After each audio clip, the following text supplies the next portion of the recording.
I saw your children, the ones you abandoned. They are right here. Are you okay? Can you ever forgive me for leaving you? I am so sorry. You left us. We needed you. I will make it up to you. Please. God, please give me a second chance. I know I abandoned my children. Let me be a father to them again.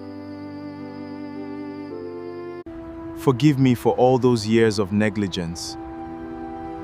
I promise to always be there for you. I will never leave you again. The people in Omar here could hardly believe the change in Odinka. The man who once frightened an entire town with his anger had become one of the calmest and most respected men in the community. He was happily married to Ifunanya. He had two beautiful children. His business was thriving. His home was peaceful. Yet, every night, when the house became quiet and everyone had gone to bed, a certain sadness visited his heart, a sadness he could not escape, a sadness called regret. Although God had blessed him with a new beginning, there was one wound that had never fully healed: the family he had lost, the children he barely knew, the wife he had hurt with his anger, and every time he thought about them, his heart became heavy. One evening, as rain tapped gently against his window, Odinka sat alone, remembering the day Chioma walked away. He remembered the tears in her eyes. He remembered the fear in the faces of his children. Most painfully, he remembered that he had caused it all. For the first time in many years, he whispered a prayer: God, if it's possible, help me make things right. Please help me find where Chioma and the children are. Little did he know that prayer would change everything. A few weeks later, Odinka was returning from a business trip when he met an old friend in the market. The friend greeted him warmly. Odinka, hey, how are you? Long time no see. It's been years though, it's been a long time. I haven't seen you around. They exchanged pleasantries before the man suddenly said something unexpected. Odinka, Wanna, I saw your son last week. Oh. Odinka froze.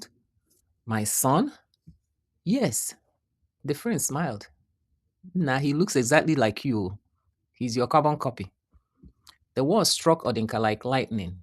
For several moments, he could not speak. He was pondering in his heart. My son. The little boy who had become a young man. The child who had grown up without him. That night, Odinka could not sleep. Images flooded his mind. Had his son hated him? Had his daughter cried for him? Did they even remember him? The questions haunted him until dawn. The next morning, he made a decision. He would find them. Not to force himself back into their lives, not to demand forgiveness, but to simply apologize. When Ifunanya had his plan, she surprised him. Instead of feeling threatened, she smiled. You should go, my husband. Odinka looked at her. You are not upset? She shook her head. A good man takes responsibility for his mistake. Those words strengthened him. Several days later, he began the journey. The closer he came to Chioma's town, the more nervous he became. His hands trembled, his heart raced. The fearless businessman who once argued with everyone was now afraid of a simple conversation, because this time he had something to lose. He finally arrived. The house looked different. The trees were taller. The compound walls had been repainted. Time had moved forward. Slowly, he approached the gate. Then he saw a young man standing outside, tall, strong, confident. The resemblance was undeniable. It was his son. For a moment, Odinka simply stared. Years of missed birthday, years of missed conversation, years of missed memories, all standing before him. The young man looked at him carefully. Then his eyes widened. Father, Odinka's voice broke. My son. Neither moved. Neither knew what to do. Finally, Odinka spoke. I came to apologize. The young man's expression softened, but before he could answer, another voice came from behind. Dad! Odinka turned. His daughter stood there. She had been a little girl the last time he saw her.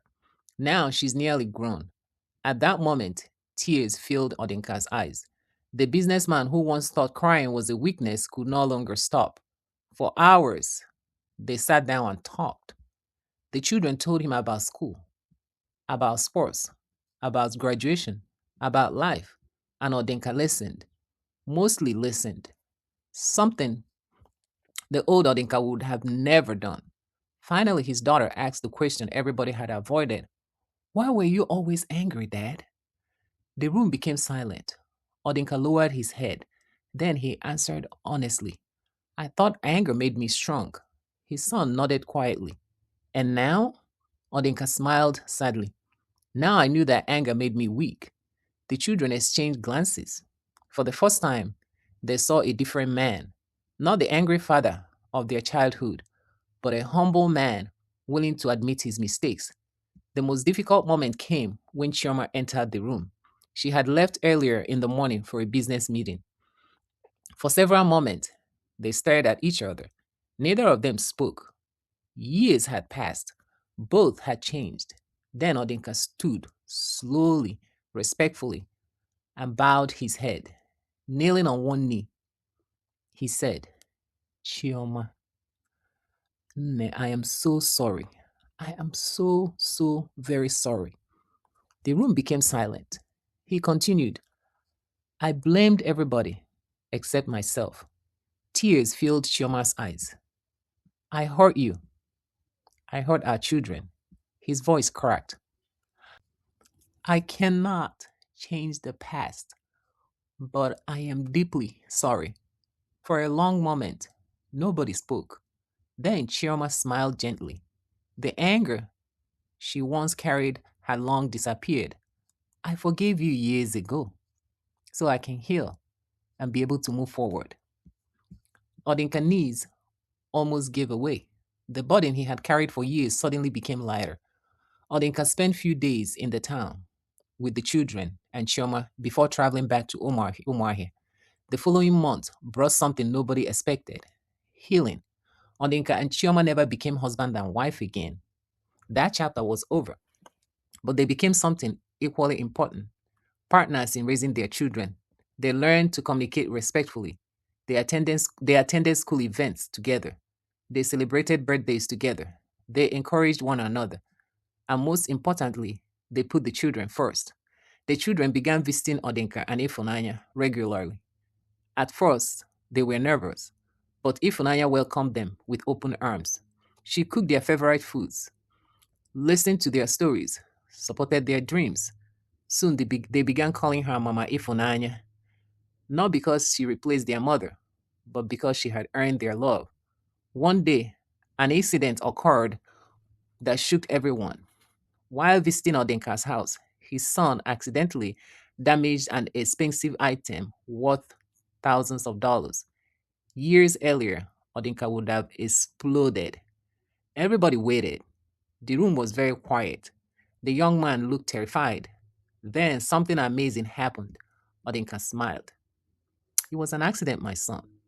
You don't have to worry or be terrified. The son stared. You are not angry? Odinka laughed. My son, people are more valuable than things. The young man almost cried because that moment he realized his father had truly changed. Later, Odinka became known throughout Omarhia, not as the angry businessman, but as a wise mentor. Young fathers sought his advice. Couples asked him how to build strong marriages. Parents brought troubled teenagers to speak with them. Whenever people asked the secret of his transformation, he will always give the same answer: change begins when pride ends. His children admired him. Chioma respected him. Ifunanya cherished him. And the peace that had once seemed impossible became his daily reality.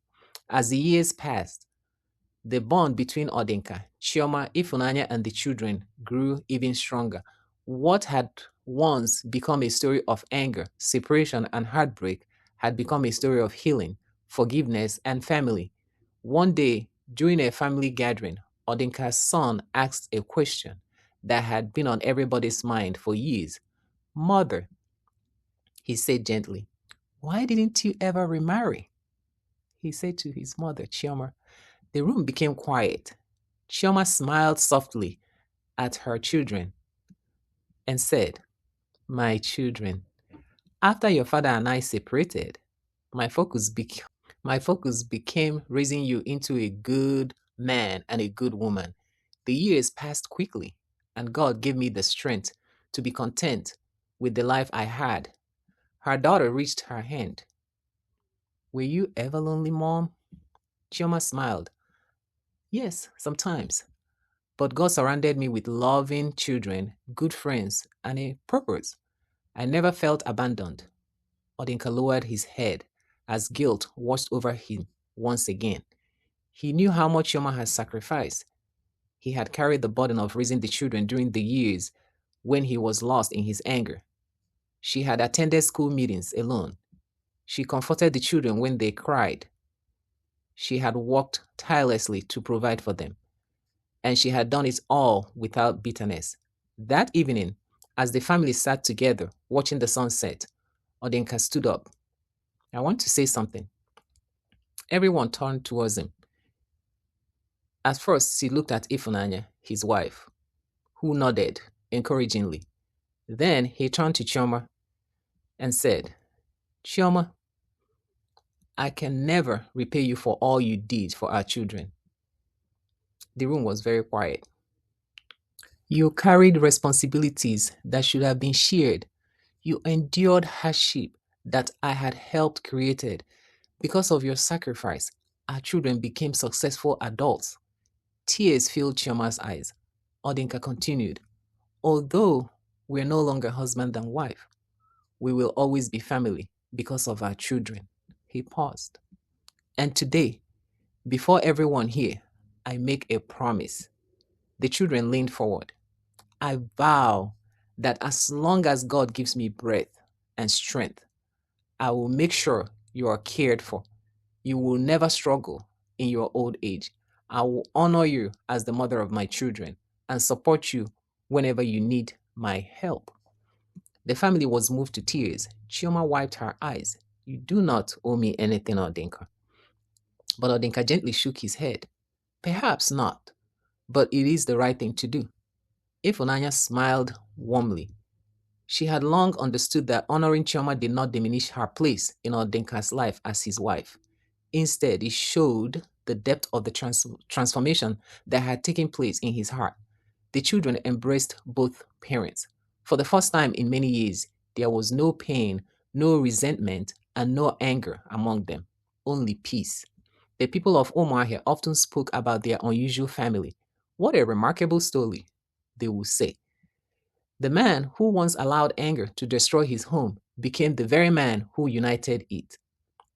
And whenever young people asked Odinka what lesson he had learned from life, he would smile and say, a man's greatness is not measured by how many mistakes he avoids, but how many wrongs he is willing to make right. And so Odinka, Ifunanya, Chioma, and their children lived in peace, love, and mutual respect for the rest of their days. Moral of the story: forgiveness does not always restore a marriage, but it can restore a family. It is never too late to make peace with your children. Co parenting with respect benefits everyone. True success is not measured by money, but by the relationships we restore. A person who conquers anger leaves a legacy of peace for future generations. Please give this story a thumbs up and subscribe for more stories. God bless you.